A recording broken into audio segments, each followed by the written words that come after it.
వెంకటేశ్వరుడు అంటే వెంకటస్వామి అని అర్థం. వెంకట అనేది ఆంధ్రప్రదేశ్లోని ఒక కొండ పేరు. ఈశ్వర అంటే ప్రభువు. అదేవిధంగా పురాణాల ప్రకారం వెంకట అనే పదానికి పాపాలను నాశనం చేసేవాడు అని అర్థం. సంస్కృత పదమైతే వేమంటే పాపాలు, కట అంటే రోగనిరోధక శక్తి అని ఉద్భవిస్తాయి. వెంకటేశ్వరుడు, శ్రీనివాసుడు అంటే వీరిలో లక్ష్మి నివసిస్తుంది. నారాయణుడు ప్రాథమికుడు. గోవింద అంటే ఆవుల సంరక్షకుడు అని అనేక పేర్లతో ఆ వెంకటేశ్వరుణ్ణి మనం పిలుస్తూ ఉంటాము. సాధారణంగా ఏడుకొండలవాడ అని పిలుస్తూ ఉంటాం. ఏడుకొండలవాడ అంటే ఆ ఏడుకొండలకు ప్రభువు అని అర్థం.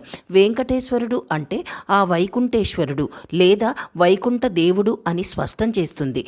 వైకుంఠం అంటే విష్ణువు యొక్క నివాసం అన్నమాట. ఆ విష్ణువే తిరుమల వెంకటేశ్వరుడుగా ఈ తిరుమలలో కొలువై ఉన్నాడు. కాబట్టి ఈ తిరుమలని వైకుంఠం అని కొలుస్తారు.